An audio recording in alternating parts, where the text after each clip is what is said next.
Sweet. All right. Well, G to them, GM, everybody. Welcome to another episode of Wake and Jake. I'm a bit under the weather today, so we'll be leaning heavily on our fearless leader, Shepherd here, Jake and Bake. I'm just all faint and feverish, and I'm high liability to just get thrown into a coughing fit. So I'm gonna try and take it easy here.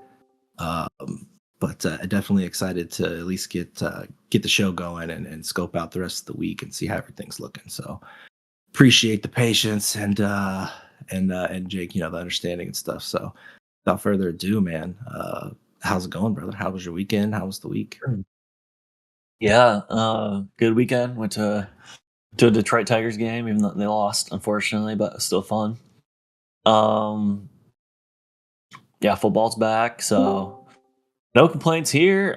We saw a nice little pump into the weekend, and then this Monday morning we've been dipping quite a bit, unfortunately, but still above where we were last week, so that's good to see. I mean, besides the sickness, how was your weekend? Hopefully, it didn't bed you the entire time. And it really just it popped up on me yesterday. But nah, yeah, same sentiment here, man. It was like we started the show 54K at Bitcoin, and it kind of just pumped the whole show. It's kind of been sideways chops. Hopefully, we can get our longs in and get this going for the show. I was gonna ask if you saw the Georgia Kentucky game by any chance. Was that a nail biter, Uh, man? no, I did not. All right, yeah. So I'm not really super into football, but every once in a while I watch a Kentucky game if it's high stakes. And we were playing Georgia, man, and it was pretty crazy. We were leading them the whole game, pretty nuts. But yeah, we ended up just blowing it. We like punted with like 3 minutes left, like up one. It was stupid, but Brutal. it was crazy. But like they cut at halftime, they cut to the highlights of all the other like top 5 or 6 teams, and they were all winning by like 50, 60 points. I was like, God damn! It was like 6-3 at halftime for our game. Shit was crazy. We had a shot, but we blew it. Yeah, I mean, I saw it was like a 20 something point spread, so you should Yeah, like cover. we should have got just annihilated, and we were hanging in there somehow. So it was a little glimmer of hope, but They, to no they avail. say good teams win, but great teams cover. So you got that going That's for you. funny. Hell yeah. Yeah, man, we can get into some price action stuff here. Just to recap, past week, Bitcoin a nice 5% up, even despite the downfall this morning. Still 5% up from last week. ETH only 0.4%, continues to be the shitty second coin, unfortunately, like it has been the entire cycle so far. Solana up 3.6%, so Bitcoin showing some dominance here. Um, on the weekly, unfortunately, down. They're all down about like 3 to 5% today. Um, Again, I don't claim to be any type of macro expert. I kind of just follow people who I think are. Unfortunately, Don, who's one of my favorites, is on vacation for like a month or so. I think he's started like 2 weeks into it now. So no like communication from him on his thoughts in the past couple of weeks. Did get something from Web3 Quant though this morning, who I really he's probably like I would say like the second best to Don, and a positive that people are a little not really doing crazy dumb shit, and they're kind of taking and they're not really believing the rally. They're still not. There wasn't like. I mean, it felt like. I mean, we rallied quite a bit last week. I mean, from like what, like 53, 54. I can't even remember what the low was. Up to like past over 60K, and I still like really saw like no one really celebrating on the timeline or like even in MVHQ. I feel like there wasn't much. So I feel like that's like a sign of, there's still a good amount of disbelief if there was a rally. I don't think people really think there's going to be, and usually the general sentiment uh, is wrong a lot of the time. So that kind of makes me feel a little bit better too, that there hasn't really been any type of like, people on the timeline, celebrating and all that. But yeah, he's still feeling good. He said he has a model, his own custom model, and it's still long Bitcoin, still long Sol. And he said his base case is that we are going to go higher. So that's great to see. Some other obviously big notable event here is the Fed meeting on Wednesday for rate cuts. Basically, a decision if they're going to go 25 or 50. Right now, the odds on Polymarket are like almost 50-50. It's like 45% chance of or betting odds at least of 25 on the 25 basis point decrease, and then a 54% chance of a 50 plus percent decrease there. Here's the odds right here if you want to follow along. Web3 Quant mentioned he doesn't really think there's going to be much of a difference depending on what's even chosen in terms of like how the market reacts. Like there's obviously going to be some volatility, I would assume, on that day or leading up to it. But regardless, he thinks that the outcome is basically priced in, regardless of whichever one it is. Shag, I see you're here. I don't know if you have any takes on the Fed cut. I know you had a nice bet on it, but you closed it already. I don't know if you opened anything up or if you're able to talk. Do you have any takes on what you think the Fed's going to do? Shaggy says, no idea. Very unusual meeting, about 50-50, and that's basically what the market has it in as well. So, yeah, I guess we'll see. Yeah, besides that, unfortunate that ETH is still kind of in the shitter. Right now, I'm just kind of feeling still uncertain. I really don't know. I'd say very cautiously optimistic. I'm really not making any plays based on what's going on. Just only still, I talked about it like a week or two ago. I'm still just only kind of riding with conviction plays right now, like high conviction plays. And a lot of times I'm still like just getting in and out. If there's a big move, I'm just de-risking and not really holding for a long time. Just because it's been really hard for anything to just sustainably pump. Like a lot of these pumps are getting quickly retraced on a lot of assets that normally I feel like would continue the pump if we were in better market conditions. So right now I'm just kind of taking my wins, de-risking, and then looking for the next play. It's kind of how I'm working the market right now without any too many long-term holds. It's really just like Pirate Nation and Flog are probably like my only ones that I'm holding right now. But yeah, that's kind of what I'm looking at on the macro side of things. Beautiful, man. Anything on ETFs at all? Like anything notable? Not really. I honestly have not even been looking at the ETF stuff because there hasn't been like so little volume there compared to where it was. Looks like last week we got quite a bit of inflows, which is nice for Bitcoin at least. ETFs are still negative about $500 million in outflows, all from that grayscale ETH. It's really not attracting much volume at all on the ETH side. I think we'll need price to lead the way there if it were to get some inflows, and we just haven't seen that at all. It's just been so down bad compared to like everything else in crypto. It's like hard to see ETH really getting attention until we see some type of major strength versus Bitcoin. But right now people are kind of just focusing on Bitcoin, it seems, on the ETF side. Gotcha. Thank you. Yeah. Anything else? Anyone community have anything on macro stuff or the big coins, the big three: Bitcoin, ETH, Sol?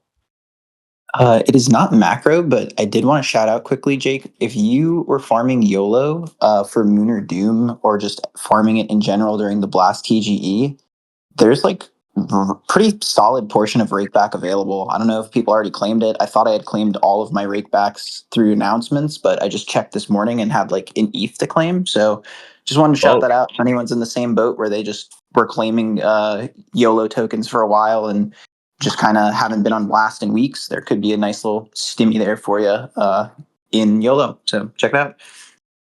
Yeah, great shout. I got 0.0017 ETH. Let's go.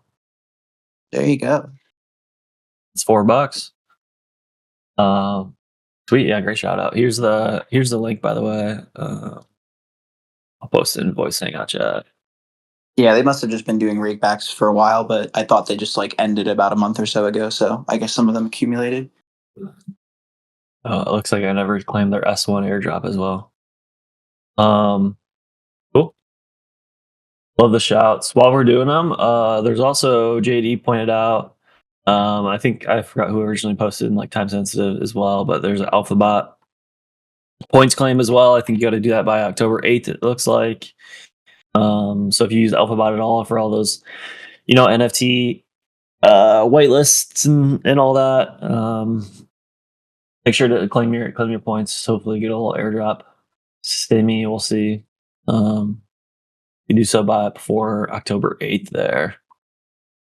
Speaking of airdrops and farming, I wanted to give a highlight here to fly-by-wires farming threads. I thought they were really good. And it's my kind of farming too, where it's like pretty easy, like quick actions that you have to take in order to farm. And I think they're all like really low cost as well. He or they, I don't know, it could be she, I'm not really sure. But they just posted their second installment of this farm field report. And there's a lot of good kind of tidbits in there, just like quickly claiming, stuff from the Barra faucet. Just click farm in a TG, joining a wait list. Making some swaps, testnet faucets, minting, like a cheap NFT or so on these different platforms. So still farm opportunities out there, even though with a slower market. Honestly, a lot of times, like the best time to farm is when it's a slower market, and then like hopefully when the market picks up, then they do their TG or whatever, and then they drop at a good time, and more people are interested in whatever that platform is than when you originally farmed it. So that's when you kind of get that asymmetric upside on a lot of this stuff. I'm sure a lot of the stuff is probably not going to be worth that much either, but if you're only just putting like a small amount of money in, it's kind of just like a time investment. A lot of these can be good plays. I think the best way to build your bankroll in crypto is with this farming stuff, airdrop farming. So just wanted to shout that out, especially with there being not a ton to do in crypto right now. Just kind of grinding a lot of the stuff. There's that one, and there's also, they posted one also 2 weeks ago. So this is the second installment. I'll link that one as well. The original farm. But yeah, a lot of great field reports coming in. We got the weekly preview from JD. While You're Touching Grass by Botwin, the recap, market analysis by Fib, Ross Boss on a little short strategy, and all these things. So love to see the info still coming out, even though if there's a dead market, there's a lot of opportunities out there. Are you still with us? Bro, I'm gonna be honest. I'm kind of like in and out a little bit here, man, mentally. But I'm here in spirit, if that's what you're asking. It's all right. I'll just assume that you're not hurt. You're not able to pitch in here for the rest of the time.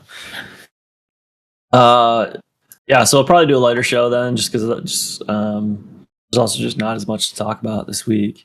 One other thing I wanted to point out was the DGOD stuff. I thought it was kind of interesting. They're launching their own token today, or they launched their own token over the weekend, I think it was.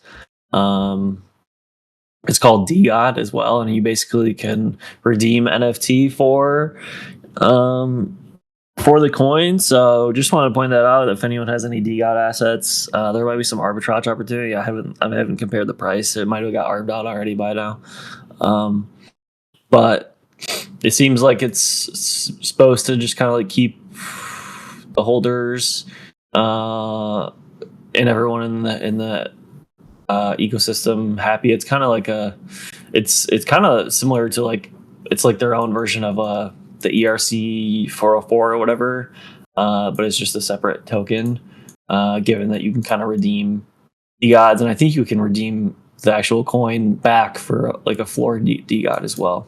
So that's kind of interesting. I thought that was a decent addition. Nothing amazing enough for me to buy, but yeah, every DGOD is a floor DGOD now. That actually is a good segue. Another another thing I wanted to talk about was this Fubar thread that got a good amount of traction on crypto Twitter. I thought it was a pretty good point that he kind of brought up with the problem with NFTs is the non part is a lie. The non and non fungible is what he's referring to. Basically, just saying like all like teams kind of are really only treating all these NFTs as if they are the same in terms of any type of like allocation that they're giving out, and not really giving anything special for rarities. And that's kind of makes NFTs not as fun, and like the fun of collecting NFTs, at least in the beginning when they first blew up, was like the rarity portion of it, like gambling on rarities, on reveal, and all that. And the fact that like there just hasn't really been any meaningful.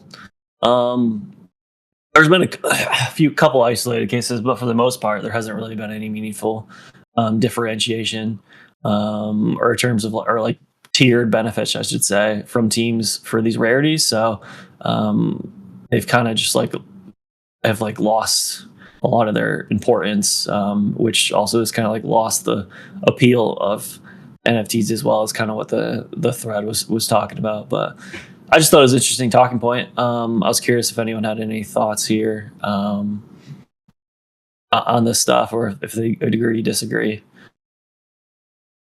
It's pretty insightful. Go ahead, Jinzo. What you got?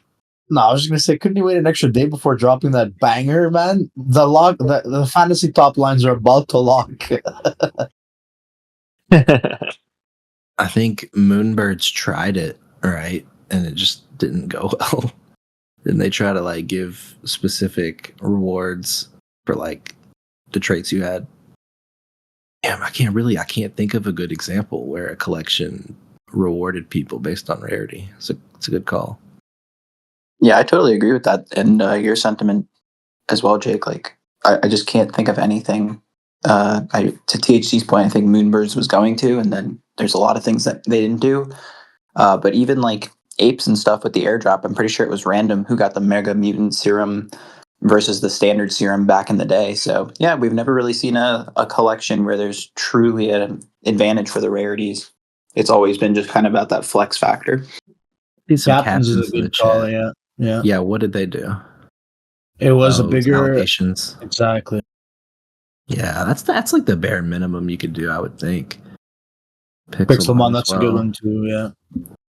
Yeah, I think Zagabond did a little quote tweet on this, talking about how Azuki is going to be rewarding their rarities. I actually don't know exactly how they're doing it, but I think there's like elevated points or whatever for like more rare traits and stuff. I was going to bring them up. I was going to see if you had poked around on the anime.com or seen the announcement. Yeah, I saw. I don't know.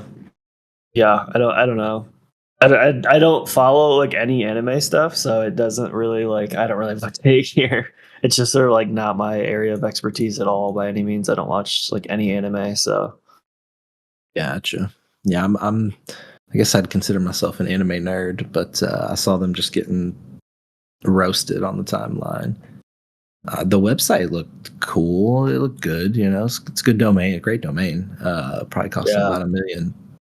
I'd claim some stickers. I don't really like. I don't know what the deal is there, but yeah, who knows? Who knows if they have a plan? But sounds like there could be something in store for Azuki holders if he's trying to reward rarity and stuff. Maybe when they eventually drop their token and get some love. But if you had a Spirit Azuki, you could claim 2 stickers. Ooh. Oh shit! Sticker gang. Yeah, I guess if you have Azukis are. I was just gonna say they're up from this announcement. It seems they're up almost 20% on the week, so it seems like the market is liking it. I think the fact that I think the big thing is the domain anime.com is like a pretty big get for them. That helps a lot with future marketing. Exactly. I think too, it's just that the fact that they're doing something and maybe following, maybe not Pudgy's steps, but trying to get into the real world and doing something a little different. You know what I mean? You can't just stay in this market, and I think people are realizing that. And the more you try to segue into mainstream in other ways, I guess that's bringing on good attention to the project. Like Pudgies is doing a good job of it, so Azuki's probably trying to take their own path into the mainstream also.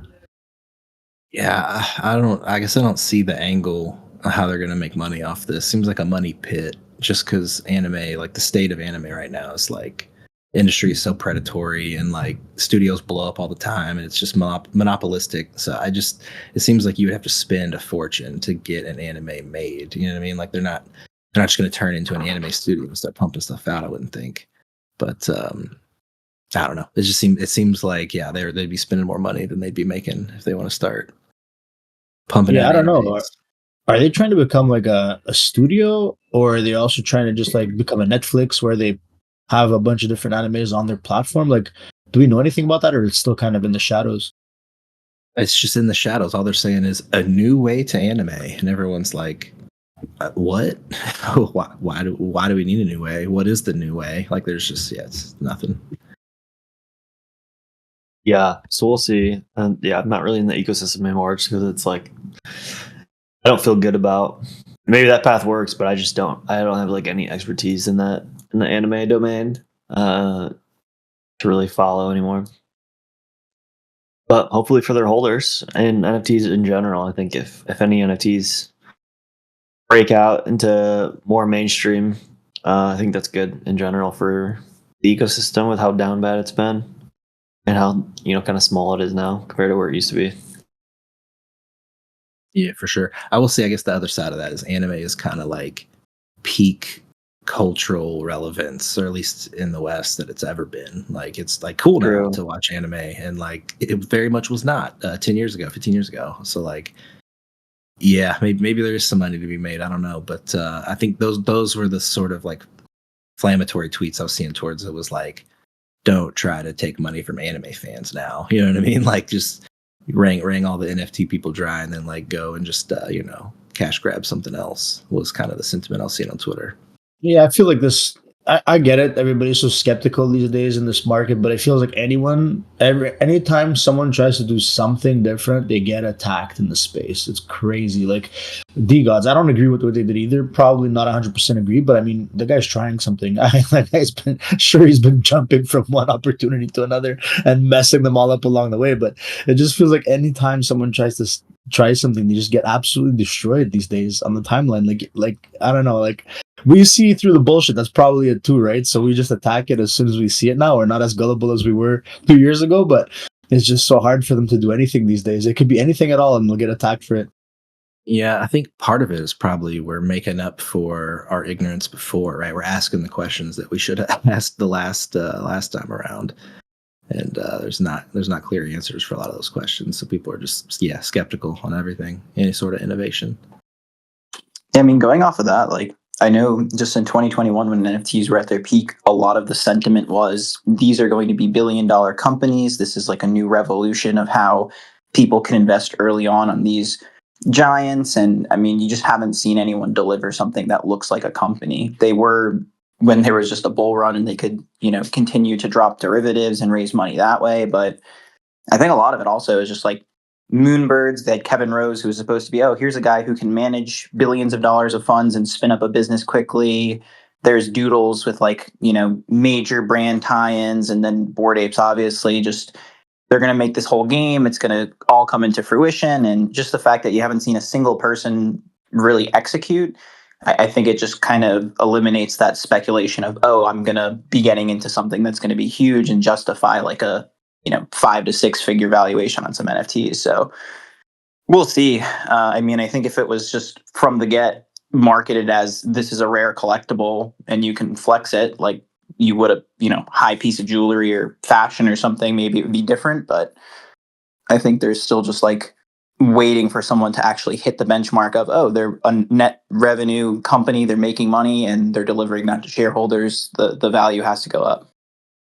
Yeah, I think kind of a natural part of what we see in bear is the the depreciation of all these super speculative companies and the ones that are actually like doing real stuff that seem like have a serious team behind it and have proven to do so over time.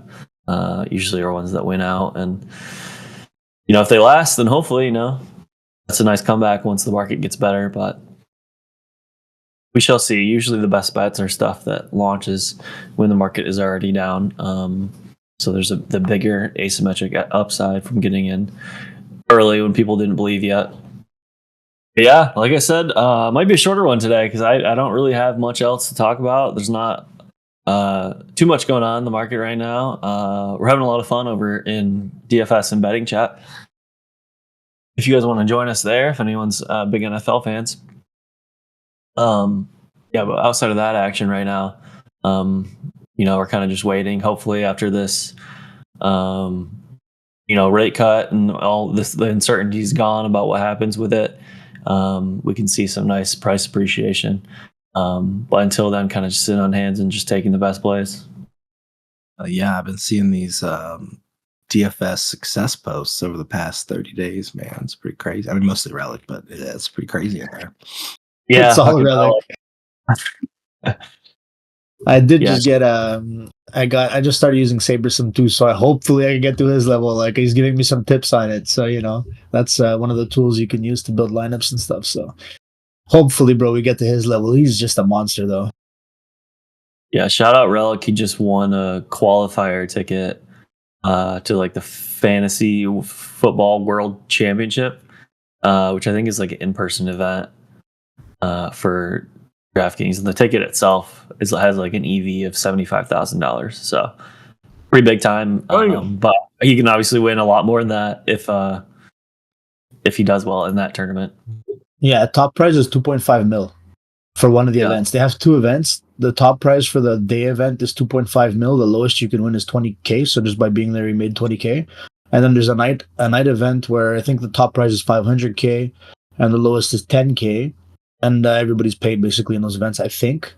Or maybe not in the second event. And everything's all inclusive over there. They get to do all kinds of events. I mean, it's cool, man. It's a really good thing it's a really crazy event to be at. It's like the championship for DFS. Yeah. So shout out Relic. Hopefully we still see him after that. Yeah, he's gonna quit his job. Bro, we need to hope that he loses. We need him here. I know, right? No. But yeah, fun stuff. Other than that, do you guys have anything else you guys want to talk through? Not much on my end. Ape Chain buzz, but not much came out of there yet. I'm sure that's going to take months and months before we see anything out of them. The fractals started yesterday or the day before. That's the Bitcoin thing that we were talking about on the Bitcoin show. We'll obviously cover that probably tonight.